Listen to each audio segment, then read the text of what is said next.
All right, everyone. It's time to get it here at the Voice of College Football. Appreciate you being here. See some friendly faces there in the chat. Good to see you. The call-in lines in the chat as well. Let's talk some college football. I've got some thoughts about some news of the day. We will pass that along, but of course, I want to take your calls as well.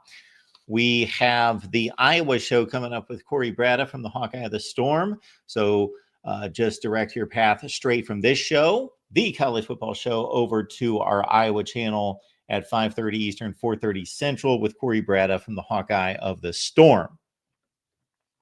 Keep in mind that we are here for you each and every weekday, Monday through Friday, 4 p.m. Eastern time. The only time that we are not is when we do a late night call-in show, which we are doing this Thursday. We have determined 9 p.m. Eastern time. We're doing a late night call-in show for our community members on Patreon and on YouTube. I need to chat with those folks. So if you would like to join YouTube and Patreon, then certainly you can do that. And we're all getting together this Thursday night. Want to find out from those fine folks what they would like to see on Patreon and YouTube as channel members. Keep in mind that if you join us here on YouTube as a channel member, you do not need to join on Patreon or vice versa. We deliver the same benefits to each one of you. The reason we've got both is because Patreon started a long, long time ago, and we started a Patreon, and then YouTube got into the game of channel memberships, and we already had Patreon, so we didn't want to shut down the Patreon in favor of the YouTube, so we just made sure that you get the same benefits for being a member of each one of those. So there you go. All right, I just got done recording on the Michigan podcast with Steve Dace. So check that out. That should be released, I believe, later today or possibly tomorrow. Michigan podcast. Steve certainly wanted my opinion on Bryce Underwood in particular, the rest of the Michigan team. We talked about the schedule. We talked about the opportunities in the Big Ten. I made some comments about Julian Sayin in comparison to Bryce Underwood. And again, if you want to check us out on Michigan podcast, I believe that is going to be our final appearance on the Michigan podcast because Steve is going to be on sabbatical until we get to August camp. So last chance to see me on Michigan podcast until August. So check it out with Steve Dace. And we hope to have Steve on here pretty soon. I'm going to have to go after some guests here to fill up the show. But we do want to feature your calls first and foremost. Good to see Jackson here. Of course, we got the Alabama show on Mondays and Thursdays. I do believe a Thursday call-in show. So check out the Alabama shows with Jackson and Johnny Burks, and then also Jeffrey in the mix on the call-in show as well. Jim, good to see you. Tukey, good to see you. And we might as well get right to it. Again, Iowa show, 5:30 Eastern coming up very soon. I don't know why I keep looking at my notes for the Michigan podcast. Unnecessary. Clemson and Notre Dame announced a 12-year contract. Check out the video that I posted. So I don't know that you're going to get analysis like that anywhere else in regards to just basically in 9 minutes talking about everything that's affected by this contract and how it may affect college football going forward and these two universities and their football programs and their endeavors. So check it out. Again, we posted Clemson, Notre Dame, and the ramifications of a 12-year contract. I think that's mighty impressive. Impressive would not be the word. Mighty impactful. And we'll hit on that. We might as well hit on it right now. I'm not going to say a whole lot about it because, again, I posted a 9-minute video. If you want to call and ask me about my thoughts about Clemson and Notre Dame, certainly we can do that. I do want to talk about Bret Yormark. I know that he's in the headlines. I believe that his contract has been extended 3 years, and we'll look at that too.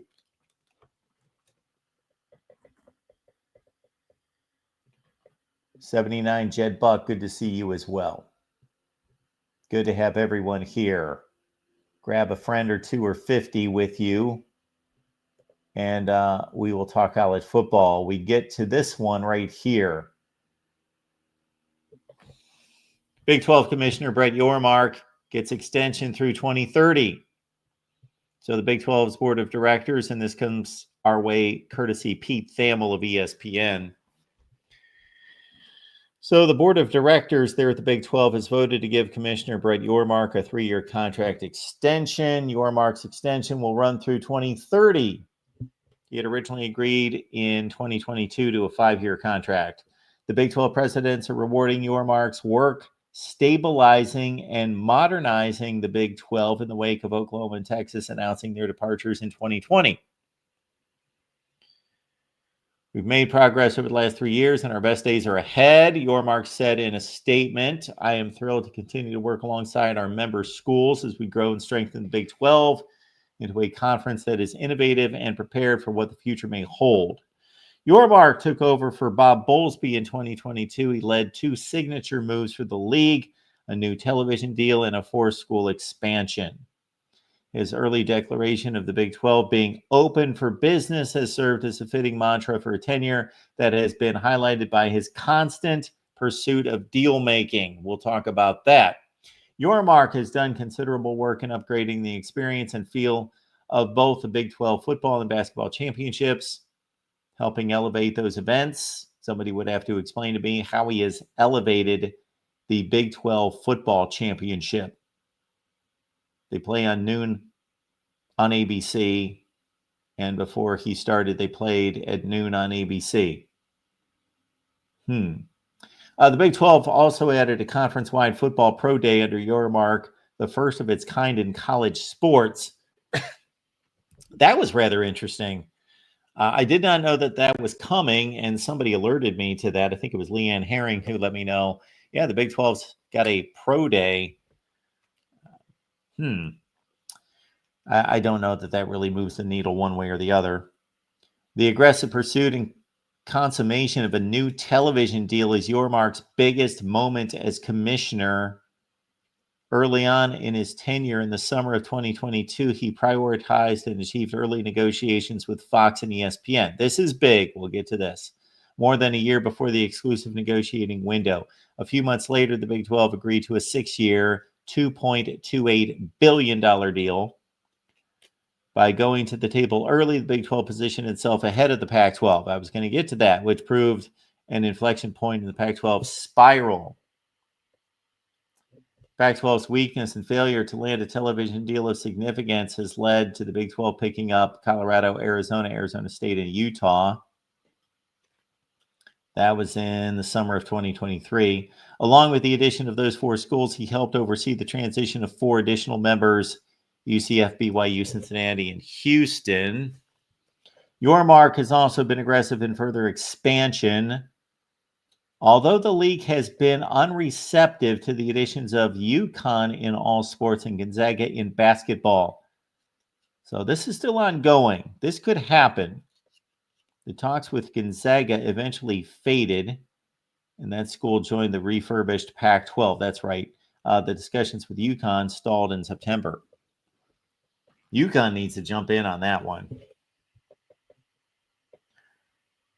Yormark was relatively unknown in college sports when the league hired him in 2022. He came from the agency of Rock Nation, and he's got all this other experience basically in media rights with sports entertainment, Brooklyn Sports Entertainment, NASCAR, Brooklyn Nets, Barclays Center.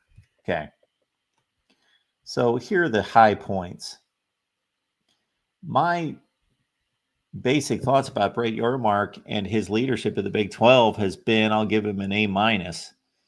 It's been extremely strong. He's done everything that he possibly can do to try to keep this league relevant in the face of everything else going on in the sport, and he can't help that he has a bunch of second and third tier football programs. He does not have a first tier football program, does not have an elite, does not have anything to really galvanize a TV contract or media rights or try to keep them above water and running with the SEC and the Big Ten. They don't have that university. They don't have that program. They don't have that football cachet anywhere. They've got a lot of number 30 in the nation programs. West Virginia, Oklahoma State, Kansas State. They brought on Utah. That fortified them. The four corner schools from the Pac-12. So he's done what he could. I think he also lucked out a bit in that the Pac-12 had the schools that were of value. The Pac-12 got picked apart by the Big Ten because the Pac-12 had valuable commodities. Once the Big 12 lost its two valuable commodities, Oklahoma and Texas, there was nothing else for anyone to take. No one else wanted Iowa State, Kansas State, and the like. So the Big 12 was protected by its mediocrity, while the Pac-12 was picked apart because it had top-heavy schools. USC attractive, UCLA attractive, Washington, Oregon. So the Pac-12 got picked apart. Now, there is credit in this article given to Yormark for negotiating rights for the Big 12 at the same time that the Pac-12 contract was open. I will frame it this way. Yes, Yormark got the job done, and he got a substantial deal for the Big 12. And they stayed with Fox. That was huge. They're still with ESPN. So they're still with the heavy hitters. They don't get the prime slots. The Big Ten owns that noon game window. And of course, the SEC owns primetime on ABC and ESPN. So the Big 12 kind of works its way into all those 4 p.m., 7 p.m. Fox games, and then they work their way into that 3:30 window across the board a lot on ESPN, ESPN2. So it's not prime real estate compared to the SEC and the Big Ten, but they did fine for themselves. But for as much as I'm going to credit Bret Yormark, I think that was just a complete and utter failure of the Pac-12. And I am no expert on media rights. I think I know more than most, but I'm not an expert. And I sat here and pretty much pulled the trigger back and forth and talking about what the Pac-12 should have been doing at the time. You can go back and watch the live streams and the videos. I was basically telling the Pac-12, man, you got to jump now. The Pac-12 thought that the Pac-12, the Pac-12 thought that it could sit back and allow the rest of the puzzle pieces to settle, and then they could and then they could actually determine their worth based on what other people signed for. But you got to know your place in life. That's the way a lot of NFL players used to play it as rookies when they came into the league, and they would see how other players slotted, and they knew that they had a position of strength. And they could say, okay, so-and-so got a pretty good deal from the Steelers, and they probably overpaid him, and I'm better than him. I was drafted higher. Boom, I'm going to get more than I thought because I waited. The Pac-12 shouldn't have waited. Pac-12 should have taken – the Pac-12 had offers to stay with Fox and to stay with ESPN, and it was there for them to maintain their league and keep their league alive. Their league is dead because I can't even remember the guy's name.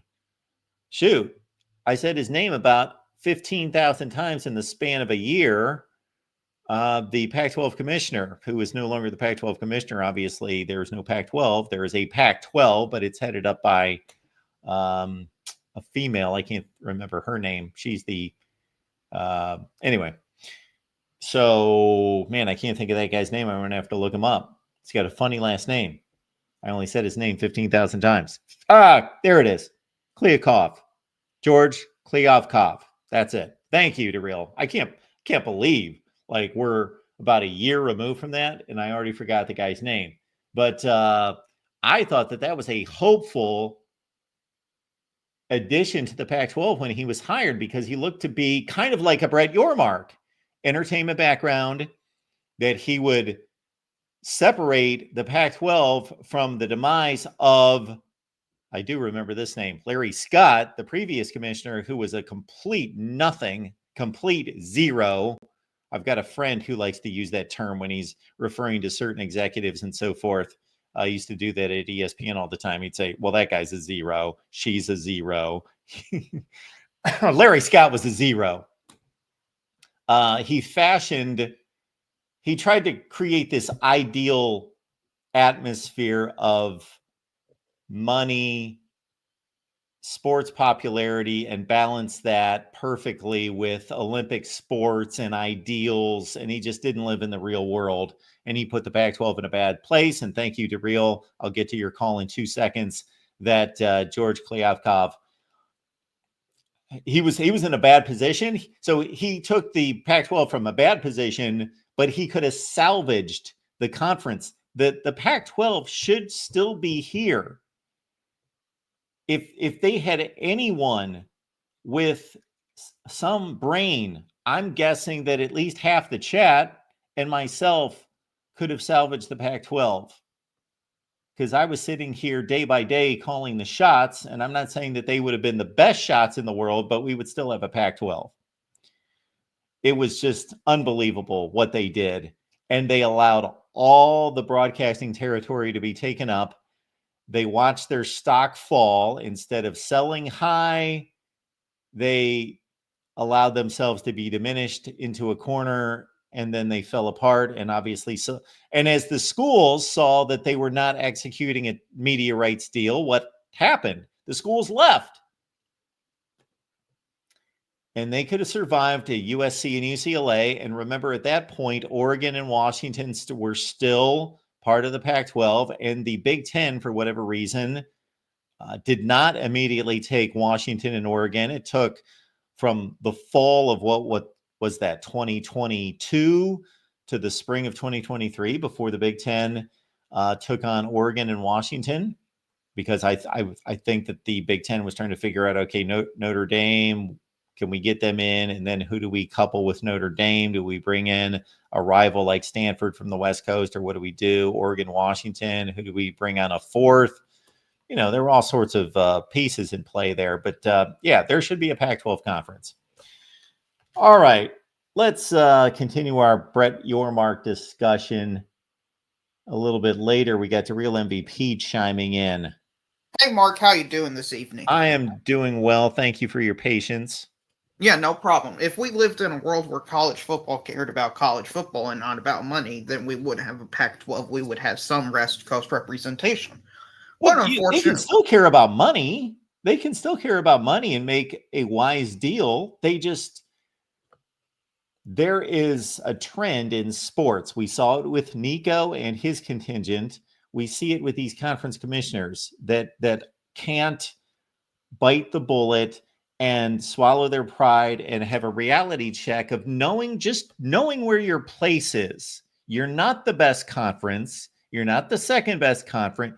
You're okay. You're fine. You can survive and still make a lot of money and still have a couple schools that are relevant in football. But no, you overvalued yourself and now you no longer exist. Yeah, arrogance and hubris is a common downfall of many people, as the Michigan fan base is currently experiencing, Mark. But, I only call in when I see something really stupid, and there's nothing really stupid in this. Bret Yormark is doing a fine job, but he's trying to oversell his conference, which is fine. That's what he's supposed to do. He's a salesman. He's supposed to basically lie about where he's at. I have no problem. But, Mark, something the Miami athletic director said in the Clemson versus Notre Dame deal interests me. Yes. You know how people just ask questions, but when they're asking questions, they have an answer they're looking for? Well, this is one of those examples. He says, the brands need to play each other more happen. That's what has to happen. Do we divide into two divisions? Mark, they're going to divide the ACC into two divisions. And the reason they're going to do this is for television revenue. Okay? So you're going to have big brands play in one division, and you're going to have the small brands play in another division. Yeah, Mark, I saw that comment. This is stupid. This is just stupid. Another flat earth type stupidity thing that needs to be called out. This is unequitable. This is unfair to everyone. This is a pure money grab, and it harms the integrity of the sport. Okay? Listen, if you have something happen every single year, it devalues the specialness of the thing happening. Okay? I don't want to see Clemson play Miami 2 or 3 times every single year because they're quote unquote big brands. I'm sorry. And also, what is this big slap into the face all to Wake Forest, BC, Pitt fans just saying, I mean, they don't matter. We all know this, but at least give them a chance, man. You're not even really giving them a chance. What are your thoughts on this division structure that the ACC is looking into? Yeah, so I posted a video on the Clemson-Notre Dame agreement, and I did run across that comment. And since the focus of my video was Clemson and Notre Dame, obviously, and the history of their rivalry, or whatever you want to call it, I don't call it a rivalry, a series. And then the Notre Dame president or the athletic director, Pete Bavacqua, called it a rivalry. And then just what scheduling issues could arise and what Notre Dame's trying to accomplish in signing Clemson and Clemson in signing Notre Dame. Yeah, I did see the Florida State comment from Mike Alford and saw the Miami Dan Radakovich comment about, yes, I just thought, is he just speaking out of his rear end? Is this what he is hoping for, or is he letting us into this approach that's being seriously considered and discussed and possibly in the works? That's what I was trying to determine when I read that. I understand, but if we had this division structure play out, first off, records would be literally meaningless. Yeah, because you would have a team in one division go like 4-8, and I could easily argue they're better than a team 10-2 in a different division. Like, well, I think there would be more nuance to it than that.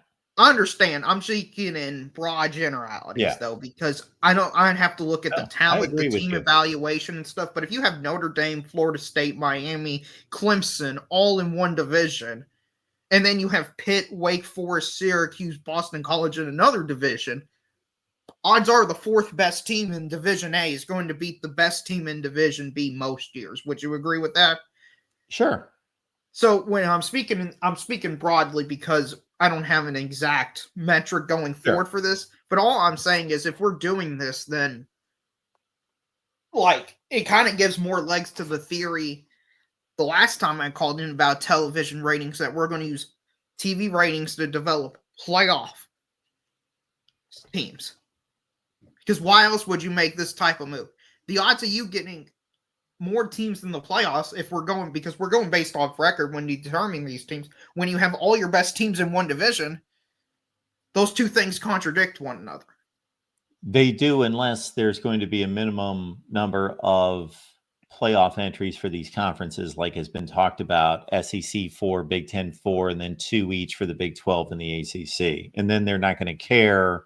They're going to say, you know what, we're getting 2 anyway. We're not going to get 3. We got guaranteed 2, so maybe we just go ahead and play. And hey, if we throw 2 8-4 teams or a 9-3 team into the playoff, so be it. Yeah, I really hope we don't go to that model because it basically means the death of the non-conference. Yes. Because like Texas, Ohio State, that game is literally meaningless. Yes. So to continue down this path, because actually, if the Miami AD is giving us a precursor of what's to come, that's actually the biggest story. It's not that Clemson and Notre Dame are going to play for 12 years, even though I thought that was interesting, not just because they're going to play football every year, but because of a lot of things that I dove into in regards to what is Clemson going to do with a schedule that includes South Carolina every year and Notre Dame every year. And they have contracts coming up with Georgia and Oklahoma. Are they seriously going to play those 3? They're not playing those 3 teams. We're going to have games canceled. We can see that coming. And Notre Dame has this whole issue with Army and Navy and Stanford on their schedule all the time. Are they going to continue those series? And Notre Dame has basically determined that they're going to play. I don't know if they had the forethought on this, but they're just automatically playing worse schedules because they're playing the ACC 5 or 6 times a year rather than playing Big Ten teams that they had and had greater schedule flexibility just to play any other teams that were better. So Notre Dame has gone from playing arguably, in the range of the toughest schedule in the country every year to a pretty marginal schedule. But to get back to where I was leading with this brand division versus the have-nots, where are they going to divide this? So we got 17 teams in this conference. So if there's no retraction or addition to this, you got 9 in one and 8 in the other. Okay. Florida State, Clemson, Miami, North Carolina's 4, Louisville's 5. Those are the only 5 schools that would be safely in the haves division, the brand division. After that, I don't think that you get a clear dividing line to say, you know what, you're the last one to make the cut, Pitt, NC State, whoever it is, and where you had a 23,000 viewer lead in average TV viewership last year over Boston College or Syracuse, so they're the first ones out. Like, I don't think there's this clear delineation. There's not a clear delineation. It's not that I don't think there is. There's not a clear delineation between the brand schools and the non-brand schools if you want to take it down to splitting into divisions. Right. Well, that's what the Miami AD seemed like it was going with, splitting it down the middle, because he said 9 in one division. So yeah, he doesn't know what he's talking about. Yeah. I mean, it doesn't come to a shock, but I am worried that there's a lot of talk about TV ratings being a significantly driving force, and just the complete exposure of that being the number one thing we have to all go for is TV ratings, TV ratings, TV ratings. Mark, I'm a football fan. I care about the teams on the field playing and the actual competition. That's my favorite thing. And I'm worried we're losing sight of that for other things. And not just losing sight, you make a great point, and you've made this point before, but sacrificing even what is in the long-term best interest of the sport that will make more money and make everything healthier from coast to coast across the board years from now for the quick buck, for the immediate dollar. That's absolutely. Yeah, absolutely. And I mean, if you tell these 8 other have-not teams to basically play in your own division, the only way any of those 8 teams can get into the college football playoff is they have to win the conference. Even if they lose one game to, like, Pitt loses to Syracuse or something like that, there's no way a committee, when determining, man, if we got this wild card team, because I think in the 14 team model, there is one wild card spot, assuming because of Notre Dame, because they're in the ACC. There's no way the have-not division can make the playoffs unless they win. So they're basically a G5 conference at that point, or a G5 division. Yeah, the only thing I can think of is that, again, this Miami AD, Dan Radakovich, just is unveiling what they're talking about. And I understand that the ACC is on thin ice, and they see they see the, well, I'm using a lot of nautical and otherwise, analogies here, but I was going thin ice, and then I was just going to say that the iceberg is coming in about 6 years for them. So they're trying to figure out any way that they can stay afloat and stay alive. And maybe, and so I don't fault them for that. Just like I don't fault Bret Yormark for lying to us all the time about the state of the Big 12 and how healthy it is and how healthy the state of college football is. And then it's never been more fair or more equitable. And they've never worked together any better, the 4 conferences and all that crap that he spews all the time. I get it. And the ACC is trying to survive. So they're trying to figure out, how can we maximize revenue and also maximize it for our best brands so they stick around, because we know we got Wake and BC and all these other schools by the jugular. They're not going anywhere. They just want to pay, even if they make half of what they're making now, it's way more than they're going to make as a group of 5 conference. So they're not going anywhere. So we've got them. So we need to figure out the best way, which of course they did a few months ago with the announcement of the 60-40 revenue split. How do we keep Florida State, Clemson, Miami, North Carolina here? So I don't fault them for that, trying to figure out how do we make it work. No, I don't fault for them for that at all. I don't understand completely why they're doing it. I just fault for them going public with these ideas that make no logical sense. If you want to talk about wild ideas in-house, that's fine, but they should stay in-house. They shouldn't be aired out to the public in order for us to discuss. That's where I have an issue with it. Yeah.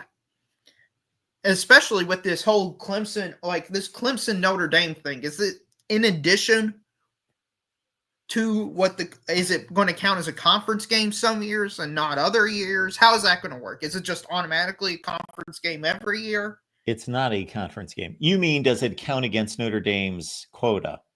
Yes. Yes, it is one of the 5. Okay. See, if I was the ACC, I wouldn't have it count as one of the 5. Because you would have you're removing them a chance to play Clemson, Miami, and Florida State every 1 year. And you're also, if you look at TV ratings, actually Notre Dame gives a nice boost to the worst teams in the ACC, because when they play, they're going to be on ABC or ESPN. They're not going to be on ESPNU or the ACC network. They never throw Notre Dame on those networks. So Notre Dame, Virginia, Notre Dame, Duke. Shoot, Notre Dame, Duke played a game 2 years ago, Riley Leonard, Sam Hartman, that was a primetime ABC game that did a really good number. Yeah, College Game Day went there. Yeah. So you would think that they wouldn't want to take away from that number. Right. Also, the ACC has way more leverage on Notre Dame than I feel like they utilize. I think if the ACC goes away, when they probably go away, I'll say, the biggest mistake the ACC has made throughout the last decade is not capitalizing on Notre Dame and having Notre Dame just run all over them. You're preaching to the choir. I understand, but sometimes the choir needs to be preached to more. Yeah, we need to. Well, I'm not talking about my chat. I don't know what they think about it. I'm talking about me. I've preached about this, and I even stated this in this video that I posted today. I was all over this in 2020. That, Notre Dame's desperate. They've got to fill out a football schedule. And at the time, we didn't know that anyone was going to play except for the Big Ten, the SEC. And they were desperate. And the ACC got nothing in exchange for allowing them to play in the conference and be eligible for a conference championship for 1 year. And the only thing that would have made it more poetic justice is if Notre Dame would have won the conference, said, screw you, we just won the conference in our 1 year and we're leaving to go back to be independent next year. And they almost pulled it off. Yeah, and they almost did, and they can any year, but this is just something I have a problem with Notre Dame and any school that does it. Notre Dame or any institution is not good enough or big enough or more important than any other institution to where they should be able to walk all over a conference. And like ACC, take advantage of Notre Dame in this time, because let's say tomorrow, Mark, the ACC to finally find some integrity, okay? Find some courage amongst themselves and say, actually, we're going to surprise you in the last minute. We're just going to dump your games. Now, they're not going to do that because they need Notre Dame like, people need water. But if they did that just to screw them over 1 year, I would be so happy for the ACC, because Notre Dame is just completely taking advantage of the ACC. it's honestly like the ACC is being scammed. It's like a relationship where one person does all the work and you could tell the other person is just completely not happy, but they just kind of got to go along to get along just to be part of the status quo. That's how it feels like with Notre Dame and the ACC. Yes. It's embarrassing. The ACC is embarrassing. It has no self-respect, and it just simply made a deal that I could phrase a certain way that would take us to the streets there. Basically did they pimped themselves out basically because they would make more money scheduling Notre Dame, getting Notre Dame for those 5 or 6 games a year, and then allow Notre Dame. They allow Notre Dame to have a vote, even though football is by far, even in the ACC, a supposed basketball conference, football is still a far more important sport to the bottom line in the ACC. And Notre Dame gets a full league vote, just like every other school, even though they don't play football. They also get a full league vote when it comes to the college football playoff.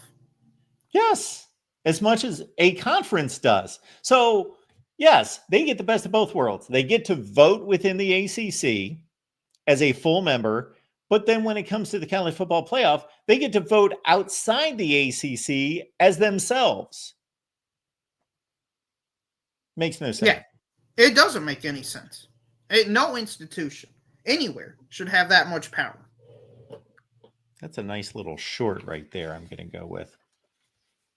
Well, glad I could help you out, Mark. I'm going to expand on that. Yeah. Yeah, no problem, Mark. Glad I could help you out, and please don't let college football be determined by the almighty television, Mark, okay? Please don't let that happen. We will do our best. It's a real. Now we're going to hear from the other side, and we got our buddy here, Will ND. Will, sorry, we're piling on here, but as you will know, Will, I have nothing against Notre Dame. Notre Dame fans understand where I'm coming from because sometimes you don't like me. It has nothing to do with Notre Dame. I agree with Notre Dame. Notre Dame should be doing everything it possibly can for its own best interests. I just don't agree with it for the greater good. Mm-hmm. Mark, do you think this marks the end of the USC series? I hope not. I know. I've been nervous about it. I'm hearing that. Well, when you add it up from the Clemson side, from the Notre Dame side, I don't know why it would determine that. I know that they've got a schedule coming up that is brutal. What, in about 5 years, don't they have Clemson, USC, of course, but then they've got a few other heavyweights on the schedule a couple times. But Notre Dame's done this before. I think of it more from the Clemson side. They play South Carolina every year. They're going to play Notre Dame every year. And they've got a series with Georgia. They've got like a 5-year, I think it's a 4-year contract with Georgia. And they got 2 years with, Oklahoma. So how it's just that they haven't re-upped it yet in 2027. So it's not on there yet. Oh, the USC game. Yeah. Yeah, I would hate to see that go away. That I would love to hear an explanation why that doesn't work. It's because USC doesn't want to have a super tough schedule. It's what I've heard from the Trojan side. But Notre Dame wants to re-up it. But so meaning with the 9-game Big Ten schedule, Notre Dame, that USC probably still wants to have the leeway to go out and schedule a big opponent. Yeah. They don't want to be locked into, they don't want to go the Iowa route that we play Iowa State every year and we play no one else. And so therefore we've got this boring schedule that nobody's interested in because that's the only team we play. I mean, I think so. Yeah.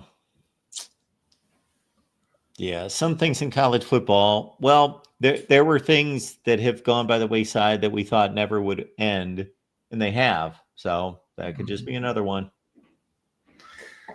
I mean, it definitely makes sense for Notre Dame to add Clemson to the schedule yearly, recruiting-wise, because they've been recruiting a lot in North Carolina, especially, and Georgia, of course, is a powerhouse state as well. But the Irish love recruiting like the Charlotte area, so it makes a lot of sense in that.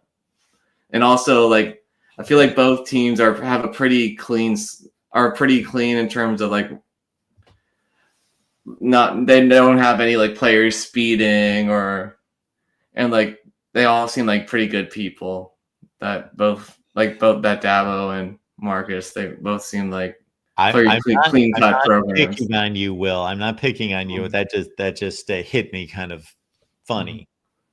That Clemson and Notre Dame would put together a series because they're good people. I mean, you get what I'm saying, though. I get what you're saying. Yeah. A lot of contracts are signed and a lot of partnerships are forged because people are similar that are involved with the organizations. Yeah. I get it. Our guy Dabo is a man of faith. I guess Marcus Freeman is. I don't know. Yeah, he's Catholic. Yeah. Okay. Yeah. And obviously there's already a relationship there. It's already been a really nice series. So yeah. I wonder if they're gonna like have it at the end of the season, like they're gonna do like USC did with UCLA and Clemson. Maybe it'll replace the Stanford at the end of the year, in the beginning of the year. But see, I would not like that. You don't like that? Clemson and Notre Dame playing the last game of the season. You don't like, or the second to last. Yeah, you don't like that. Well, I won Clemson playing South Carolina. Well, they would like yeah, that's right. Maybe it would be second to last week. And I don't like these situations where these teams in the SEC and the ACC that have a rival from the other conference then play one of their high school games the week before. And so they're wrapped up their conference season by like November 15th. And there was actually a schedule by somebody recently, maybe it was Florida State, where they even played it was probably Notre Dame, somebody that was playing Notre Dame in the ACC, the third to last game of the last week of the season was done with the conference season with 3 games left.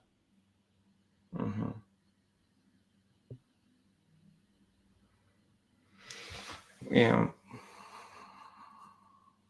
Maybe they're probably gonna just fit it in like the ACC schedule, like they did before. Meaning that this is going to be one of the games that counts. Yeah, that's how I read it. Yeah, I don't know. I hope they don't pull out, but like it looks like they might. But we'll see. But for the ACC, so is that actually, do you think that's actually going to happen in the 2 different divisions? That just sounds pretty idiotic. I think that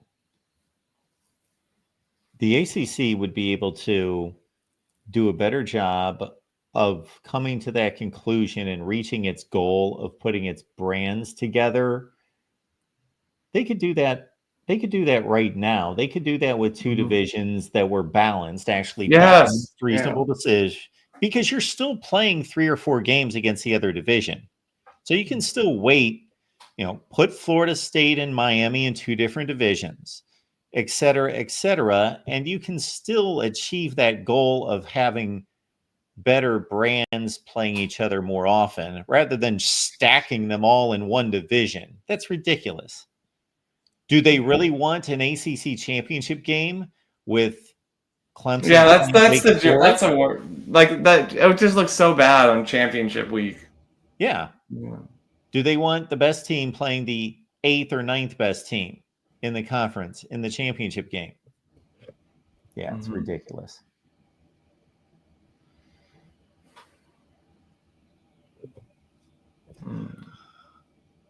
Well, Will, is there anything else on your mind? No, I just wanted to talk about the Notre Dame Clemson series. But yeah, just hopefully the USC one gets renewed. But I don't know. I'm nervous about it. But Yeah, thanks, Mark. that would be another sad day for college football Yeah. to see that go away. There are a few games across the country, and certainly that is the number one non-conference game across the country that I look forward to and always watch. Mhm. And I got to think that there are millions of college football fans that are in our corner on this one. That USC and Notre Dame, yes, it's just, and then it's got that special quality of being the last game of the season on the West Coast, but then the middle October game in South Bend, and yeah, it's a helmet game. It is a classic helmet game. It is the helmet game in many ways. All right, thanks, Mark. Thank you, Will. Appreciate it.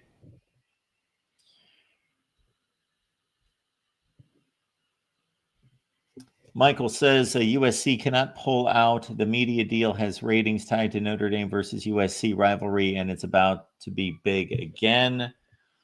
So that's a good point right there, because we've got media rights deals that run through roughly 2032. And what we are involving right now would be the Big Ten with Fox and then Disney to a certain extent, and then of course NBC. And I'm trying to think, the games played at Notre Dame are on NBC. And who did the Notre Dame USC game? I can picture the game. I was watching the game. It was those Maeva picks at the end, 2 pick sixes. That was a CBS game, I believe. So that was tied to the Big Ten contract.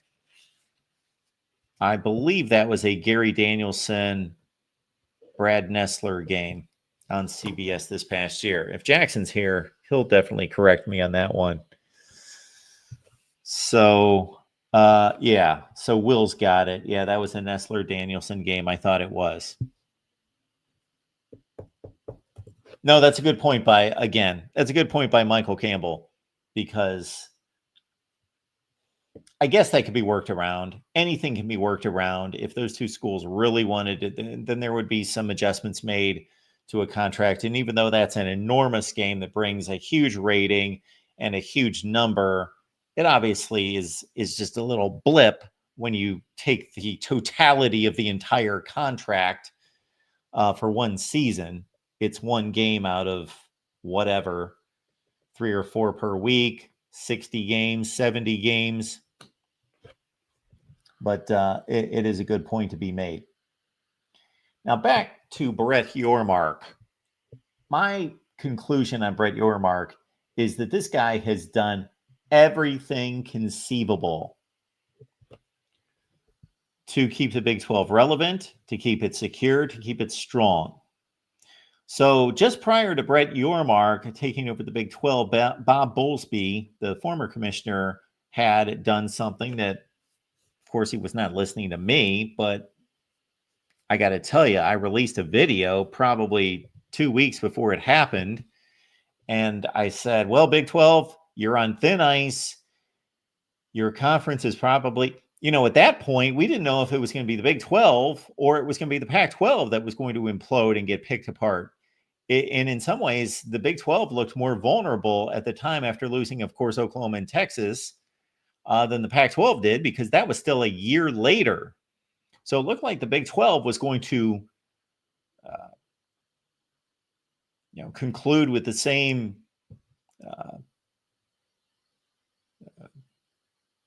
demolition that turned out to be the result of the Pac-12.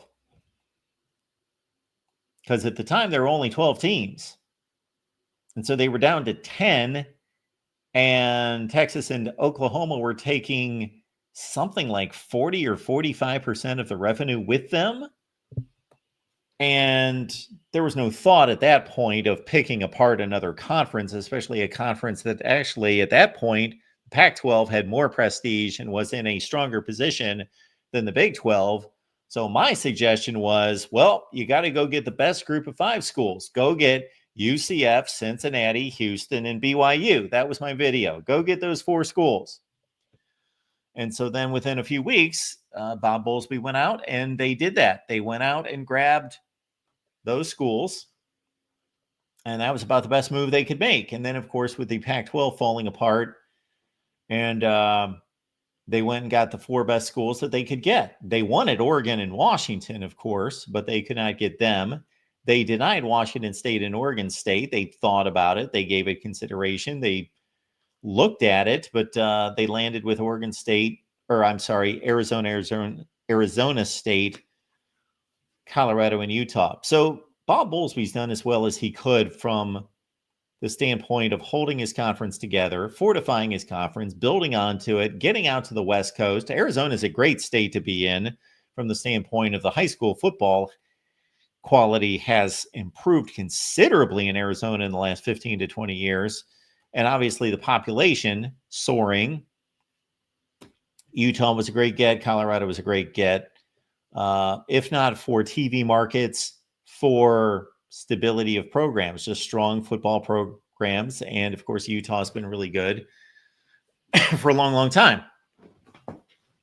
And from a marketing standpoint, he's done just about everything he possibly can. He's going to Dublin to start out the 2025 season with 2 of his best teams, Iowa State and Kansas State. So he's taking one of his best games. He's going out to Dublin and saying, you know what? Everybody's going to watch Big 12 football the first week of the season, week 0, because usually week 0 is garbage. Sometimes we get a Florida State, Georgia Tech. That was a decent game. Notre Dame and Navy a couple of years ago, that was atrocious. Why Nebraska had to play a couple week 0 games, I don't know. Minnie can explain that, or probably get mad at me that I actually attached Nebraska to bad week 0 games. But they were entertaining games. They played Illinois, and then they, of course, played in Dublin against Northwestern.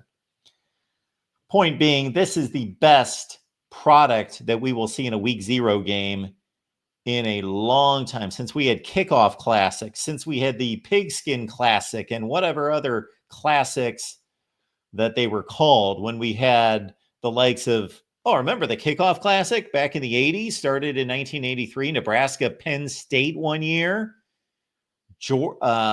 Auburn and Miami played one year, when these were like top 5 programs. The national champion there for several years in a row played in the Kickoff Classic. Can't remember the other ones. Boston College played one year against somebody, and then it started to kind of weaken. The field kind of weakened. You got BYU in there, but Ohio State played Boston College, I believe, in '95 in the Kickoff Classic, but that was a big deal.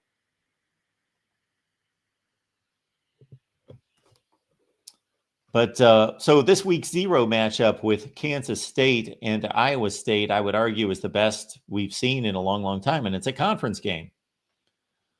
So Bob Bowlesby has worked about every angle that he can. This sounds ridiculous, but again, he's just exploring. He talked about it. I don't know if this idea is dead at this point, but he talked about actually branding the league based on whoever would step up and say, we'll be part of this. We'll brand the Big 12. So the Big 12 would no longer be the Big 12. The Big 12 for that given year would be Home Depot, the Home Depot Conference. And they would get forked over X number of zillions of dollars. Now, it hasn't happened. His price is probably extremely high, and maybe it would be a little classier than that. It would be the Big 12 presented by Home Depot, the Big 12 Conference. And every time we say the Big 12, we are contractually obligated to say Home Depot at the same time. Yeah.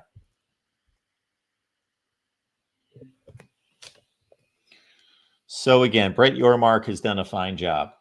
But let's not give him too much credit for the media rights deal for the Big 12. That was more the Pac-12 screwing up. He just did what any reasonable person would do with business savvy. He locked it down. He made sure, hey, I'm not going to try to squeeze Fox and ESPN for every dollar and get $42 million per team. I'm happy with a $40 million, and I'm not going to do the George Kliavkov sit and wait and try to figure out and hold out for more money. And then the Pac-12 was sitting around, 3-4 months later and just trying to strike a deal with Apple or CW or somebody, and their schools left. So he's done a capable job and in some ways an outstanding job.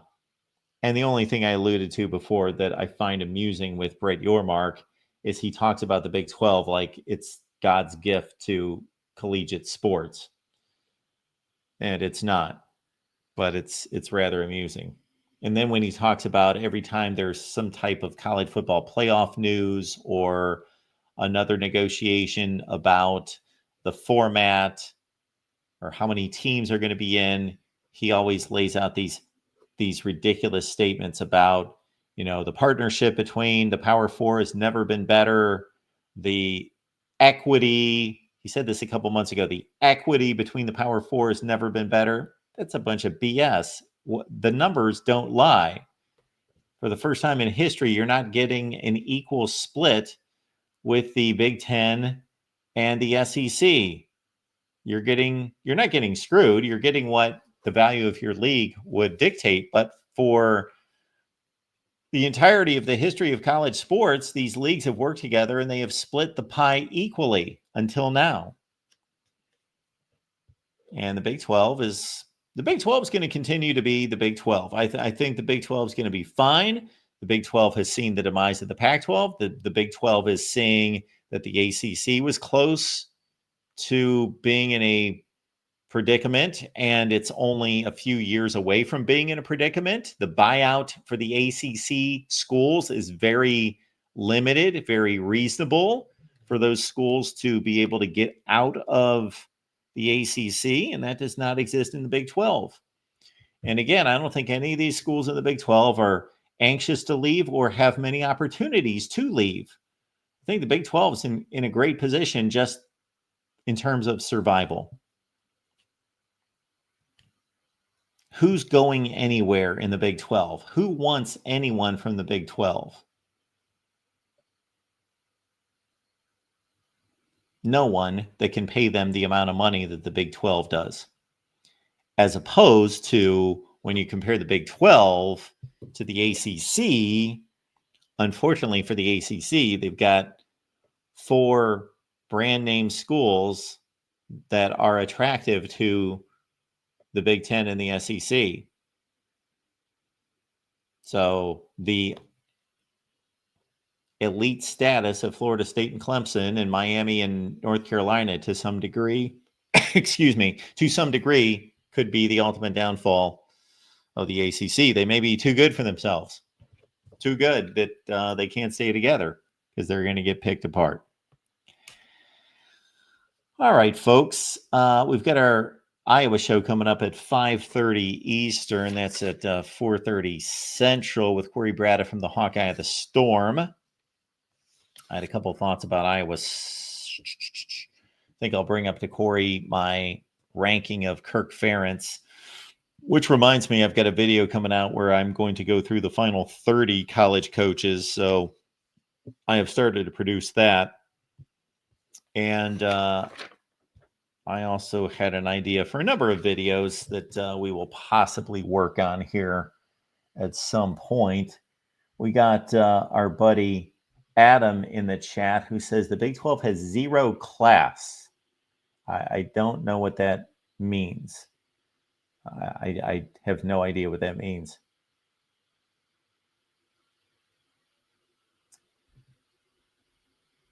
Adam says if a Big 12 team will win a playoff game, then I am the Tooth Fairy. Well, Adam, you came excruciatingly close from having a tooth pulled this past season. So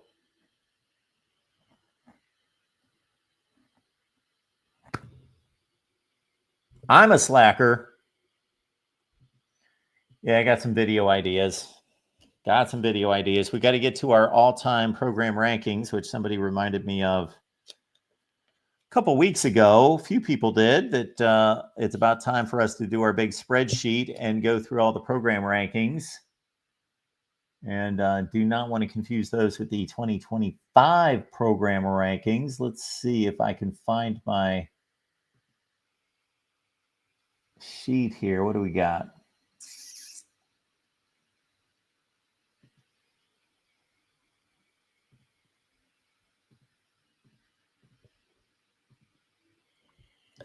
So you see that mess? We're going to make sense out of that. And I believe I updated the numbers on the Big Ten and maybe the SEC as well. So we are going to rank all the programs in college football history. We're going to do it.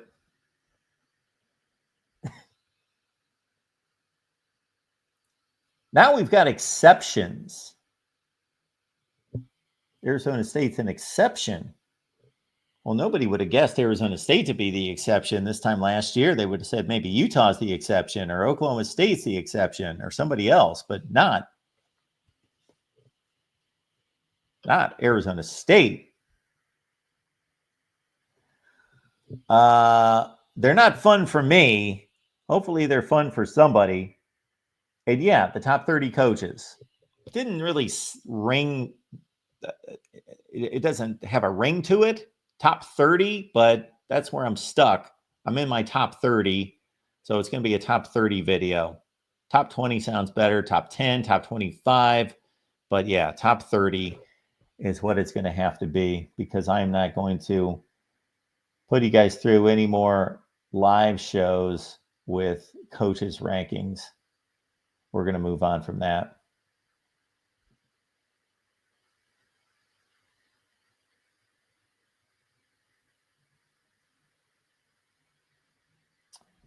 Adam says, Mark, you refuse to acknowledge the fact that the Big 12 is an insult to the Power Four. They do not deserve an automatic playoff bid.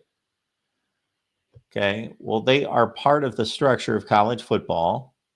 It's a major conference, and the conference champion should be in the playoff. And the conference champion this past season displayed that they did earn it and deserve it and really outplayed Texas. Arizona State was a better team. I'm not saying that Arizona State's a better football team than Texas, but on that day, Arizona State was a better team. Arizona State was the better team than Texas on that day. Texas was, should we say, lucky?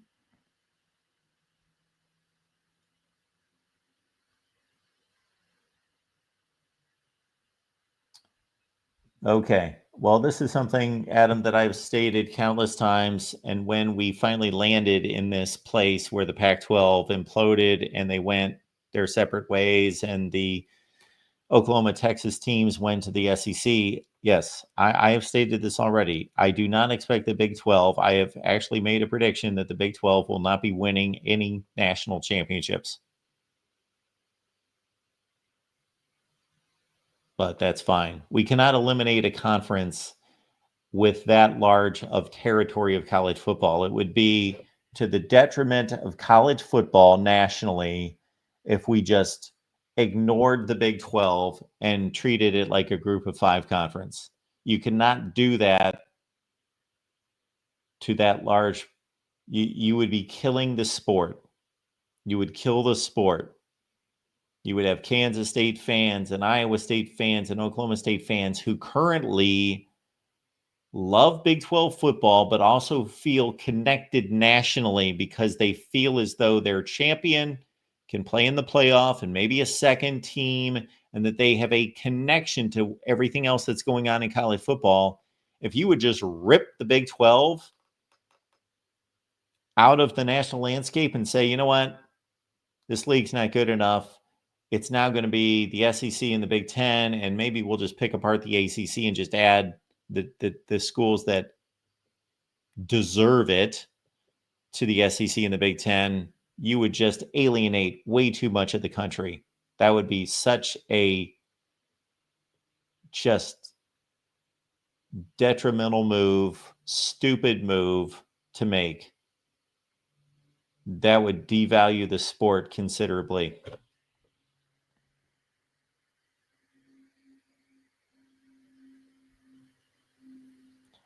Adam, I know you're about selecting the best teams, but you understand that we don't know who the best teams are. So I know that you want to come to a place where we are selecting the best teams for the playoffs, but there is no way to select the best teams. We should be selecting the teams that earned the playoff spots, not the teams that we think are the best teams.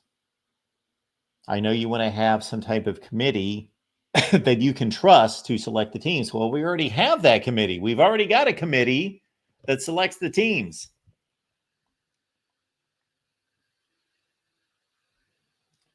Adam wants to debate. Somebody get Adam a link. We can do this briefly here. Okay, Sharice, what do we have here? How do you feel about Sharon Moore getting suspended for 2 games? And do you think Michigan will get further punishment by the NCAA? What do I think about Sharon Moore being suspended? Well, I think that Michigan is just falling in line with what has been done over the last 15 to 20 years when somebody at some point with one of these universities determined, okay, we can possibly appease the NCAA. We can possibly get in front of this situation by showing them that in good faith, we are acknowledging that we did something wrong, and therefore we're going to go with a self-imposed penalty to start. But the NCAA is not going to just drop it at that self-imposed penalty. No, there will be more. Now, how much more? I don't think it's going to be extremely significant, but there's going to be more. Yes, there will be more of a penalty. I would be surprised if there's not. Number one, that the NCAA would save face by showing that they truly investigated this and that they were not wrong in taking Michigan to task. So there is going to be more coming. Yeah. There is going to be more coming for our friends at Michigan. No, I do not believe wins will be vacated, nor do I believe that there is going to be a national championship that is going to be taken. And Sharice, if you want my full thoughts on it, actually, my full thoughts go back to when this story broke. But I pretty clearly stated my thoughts about this cheating fiasco when this self-imposed ban was announced. That must have been Monday. So, all right, Adam, I think you've got a link, I believe. And so if you want to join me, we can debate. If you don't want to join me, I'm sure we will have many, many other days to debate.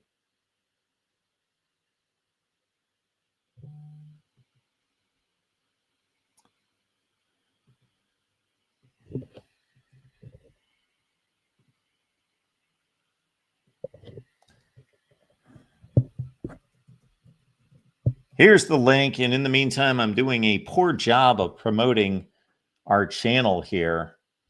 So that's what we need to do next. You can make a difference here at the Voice of College Football. Use the Amazon link. Financially contribute to the Voice of College Football without spending a penny. Same shopping experience. It's easy. Go to any video on any channel. Go to the description section and grab the link right next to the capital letters that say Amazon. Use that link and Amazon will instantaneously convert to your account, settings, history, everything intact, just like whatever link you use right now. No difference. Pay no attention to the product that you see right there. Just go search what you want. Don't forget the Amazon link. Thank you for your support. Sincerely, the Voice of College Football. Would be better if I recut that. I don't sound the greatest. Okay, but the Amazon link, that's the important part. The Amazon link's in the description section of all the videos. When you shop on Amazon, please use the link that we provide. All right, here we go. Adam's ready to debate. Hey, Mark, how you doing? I'm doing well. How are you? Yeah, Mark, I'm sorry if I sound a bit combative in my comments. I've spent the day grading final exams, and one student said that the current president is George W. Bush, so you can understand why I may be a bit frustrated. What? Yes. In all seriousness, this was the answer. Yes, after 4 months of teaching on government, a student said the president was George W. Bush. That's about as silly as these videos I see with Americans being questioned about government and history, and you see these scads of people that are completely clueless. Yes, and one student said that there's 3 branches of government: the House of Representatives, the Senate, and the executive. Forgot the Supreme Court, but I digress. I don't want to bore your audience. So my view, as you've known, is that the best teams should be selected for the playoff. I don't believe the Big 12 ever has any of the best teams, and I don't believe that they should have an automatic bid. They should have an at-large bid. But if it were me, I would not have had SMU, Boise State, and Indiana in the playoff. I would have had Ole Miss, South Carolina, and our good friend DJ Lagway in Florida in the playoff. And I would have loved to have seen Florida at Notre Dame. Those were the best teams. Now, you make this dichotomy between the best teams and those who have earned it. I don't know what that means. Can you clarify what you mean by earned it? If they're not the best team, how have they earned it? They've earned it by winning games. I think that there should be a tension. There should be, so, hey, this is a good segue here because we're talking about government. We're talking about our form of government. What is one of the great things about our form of government? There's tension. There's tension pulling between these various powers that be because they hold each other accountable. Okay? So I like the tension between just simply, okay, we're going to have a committee and we're going to run analytics. We're going to watch games and we're going to figure out who the best teams are in the nation. We're going to select those regardless of what the record is. They could be Florida 7-5. They're one of the 12 best. DJ Lagway, Florida, they're impressive. They're in the playoff versus, okay, you know what? We're shutting off our minds and we're going to just strictly select the teams that have the best records, and the 12 best records are going to be jettisoned into the playoff. That there's a tension between the two, that there is consideration given to both. And what I mean by earned is that it was earned on the field by winning games or playing extremely well against top-notch opponents in losing games. I think Alabama would have an issue with your playoff selection since they beat South Carolina and they had a 2-game better record than Florida in the same conference.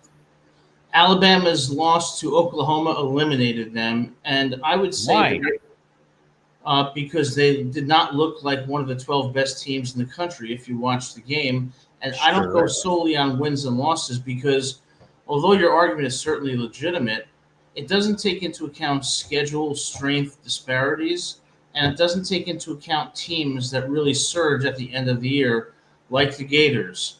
Okay, I think Florida would have beaten Boise State, would have beaten SMU, and I think that they would have beaten Indiana. And if you look at the games, let's look at how SMU played against Penn State. Boise State, they were respectable against Penn State, but those were not the three. Those 3 teams were not among the 12 best teams. And I think we have to be honest about that and say, look, you may be 11-0, but your 11-0 may not be the same as another team's, 12-0 may not be the same as another team's 9-3 or 10-2 because of schedule strength disparity and surging at the end of the year. And I think that matters. And I think that's why this year we did not get the 12 best teams. So where am I going wrong? Well, you're using a word over and over and over and over that to me should not apply. You think.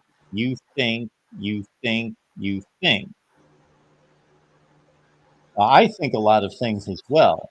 That doesn't mean that my opinion should be applied to the college football playoff. Yes, but the people who are selecting the 12 best teams, they're also thinking too, and they're making subjective judgments like you are. Yes. I think you and I are better at doing that than they are.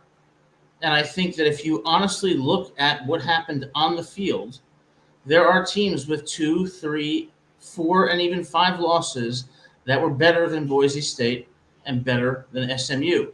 If Florida, South Carolina, Alabama, Ole Miss had played SMU's schedule, they would have been undefeated too. And the lack of schedule strength disparity is why we should consider not just the records, but the schedule strength and the performance at the end of the year, which shows certain teams surging and being certainly among the 12 best teams. Why do we have a wild card in college in professional football? Why do we have a wild card in Major League Baseball? We do it because we recognize that these teams, despite their record, may be among the best teams to contend for the Super Bowl, like the Giants did from when they were 10-6 and beat the 15-0 Patriots. It's got to be a more common sense determination of who the best teams are, rather than these formulas about automatic bids, including an automatic bid from the woeful Big 12, no class whatsoever. I mean, I think you're looking at it in a technocratic way, shall I say, or a hyper-technical way. I'm not saying you. I'm saying the committee, rather than a common sense way. But again, let's understand what our assumptions were about the strength of these teams going into the playoff, and then what we witnessed. I saw a Boise State team that played well for close to 4 quarters against Penn State. We could go through that game and we could show that Boise State actually threw a pass down inside the 5-yard line that would have made it a 3-point game, like early in the 4th quarter. Like it was a fairly competitive game. Now Penn State, of course, pulled away, like most top 5 teams would against the 30th best team in the country or whatever they were. We also had Arizona State. They're the prime example. Now, I do not believe that you wanted Arizona State in the playoff, nor did you think that they earned it or were one of the 12 best teams. But they certainly looked like one of the 5 best teams in the country when they were playing Texas. Well, they looked good in losing. And I think that that's what part of your, I'm sorry to interrupt, but that's what part of your basis of your argument is that teams do look good in losing to other top teams. And you're promoting teams like Ole Miss that lost to a 4-8 Kentucky team and the like, and South Carolina who lost to Ole Miss by 3 touchdowns. Do you remember when St. Peter's went to I believe it was the Final Four in the tournament? Did they go to the Final Four? Or the Elite 8 in March Madness? When the Giants beat the Patriots, who were 15-0, when the Yankees in 1996 used the wild card and ultimately defeated the Atlanta Braves. Sure. There's a reason we put these teams in the playoffs. We put these teams in the playoffs because we recognize that record is not the sole indicator, particularly with schedule disparity. And why are you – I don't understand why you – well, I shouldn't say you. I don't understand why people are saying, oh, these teams earned their right into the playoff. Well, yeah, sure, a lot of teams would be 11-0 if they played SMU's schedule and Boise State's schedule. But are they the best teams? Are they really better than Florida and Ole Miss? My answer would be no. And you have to recognize that in professional sports, there's a reason we have wild cards. There's a reason we have 64 teams in the NCAA tournament. It's because we recognize that records do not carry the day, especially with the vast disparity in college football and schedule strength. So I don't believe in earning a playoff spot. I believe in being the 12 best teams. Thank you for listening. So we have 2 things at work here that you just mentioned that I have to push back on. One would be that Boise State played 2 of the best teams in the country, and they acquitted themselves extremely well. They took Oregon to the final play of the game. So when Boise State was given an opportunity against Oregon, they played a better game than anybody outside of Ohio State in the Big Ten played against Oregon. Huh. And then they had another opportunity, of course, against Penn State. And I just outlined what that game looked like. It was a competitive game. It wasn't not razor close by any stretch, but it was a competitive game. The flaw in what you're telling me in citing professional sports examples is that professional sports is the ultimate in earning your playoff spot. That is determined by nothing but your record. If your Yes. record doesn't qualify you for the playoff, you don't make the playoff regardless of how good anybody thinks you are. But we have teams with 6 losses in the playoffs who Well, that's make because it. there's a larger playoff field in the NFL. And there's also scheduled. I'm sorry, Adam, but it's not because somebody decided, you know what, that 9-7 Giants team is better than that 11-5 Eagles team, so we're going to put them in. No, that's because there were enough playoff spots to involve those other teams. The NFL is strictly a meritocracy. Okay, but in the NFL, you have more schedule more schedule parity in the NFL than you do in college football. Yet in the NFL, they still take teams that have 7 losses or 6 losses and put them in the playoffs. So in college football, where there is not schedule parity, but a tremendous amount of schedule disparity, sure, why isn't that more of a reason to not take wins and losses solely into account? If the NFL doesn't, when there's schedule parity, why would you not say we should not take those into account when there's schedule disparity? Okay. Well, I understand there's schedule disparity because I've tried every which way to try to correct that and try to propose corrections for that. So that's your best argument right there. But going to the NFL and Major League Baseball is not a good argument because they do have balanced schedules and equitable schedules, and it's a complete meritocracy where there are no judgment calls made by a committee that says, well, they have a worse record than them, but they're better because we just think they're better or they're playing better right now and they get to go. No, it's a complete meritocracy of wins and losses. Yes, but what's built into that win-loss formula is the assumption and the acknowledgement that teams with 6 or 7 losses can be competitive and can compete for a Super Bowl. So it's embedded within the system. Here, the system is not embedding that in. What it's doing is it's taking a superficial approach which says Big Ten gets an automatic bid, ACC gets an automatic bid, without looking at schedule disparity, without looking at who the best teams are. I think that's a problem. There have been 7 and 9 teams in the NFL because they played in a particular lousy division that won the division. Correct. And got to host playoff games despite having a horrendous record. That's precisely my point. That you can have teams that are 7-5 who should be in the 12-team playoff rather than an undefeated or a 1-loss, I believe, SMU, who had no business being there, and a very suspect Indiana team that nearly lost to Michigan in Bloomington. So I think that kind of proves my point that record doesn't tell the whole story, and that you can. Well, Adam, you're cherry picking games. So yes, Indiana almost lost to Michigan. Michigan also beat Ohio State and Alabama, and Ole Miss lost to Kentucky. Alabama lost to Vanderbilt. South Carolina lost to Alabama and South Carolina and lost to Ole Miss by 3 touchdowns. So I can give you all sorts of examples of teams that lost games that were embarrassing.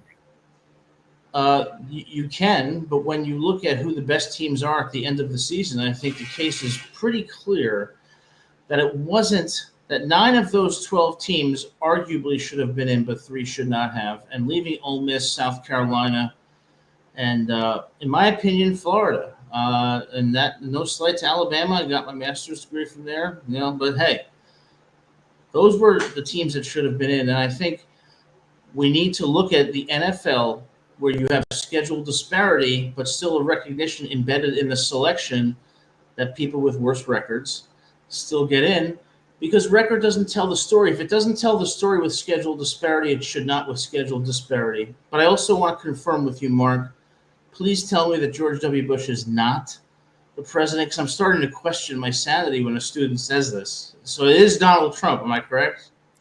It is Donald Trump, and I believe I actually would be okay with George W. Bush being the president because I would be like 20 years younger. So that would be good. I agree with you. I was what was I? I was 29. Now I'm going to be turning 50 in a few months, and it's very unpleasant. It really is. I'll be collecting Social Security in 16 years. You believe that? Adam, I will let you know that it's going to be okay. There is life on the other side of 50. You're okay. All right. Well, thanks for listening to me. I appreciate the debate. Always great to see you. Thanks, Adam. Good to see you. Take care. I understand Adam's debate, his argument point. I always have. He wants the best teams in the playoffs. If we had God Almighty here to tell us who the 12 best teams were, then it'd be a done deal, and he would just go 1, 2, 3, 4, 5. Those are the best teams in college football in order. But when Florida goes 7-5 and loses a bunch of horrendous games, and yeah, I just can't promote that. And when we've got a structure like the NFL, where we've got divisions/conferences, you have to acknowledge, and it's not even a reward, you have to acknowledge what's been earned. And Arizona State earned a playoff spot by playing 13 football games and coming out with a conference championship. And then they actually went and backed up the quality of their team by taking Texas to the final play of overtime.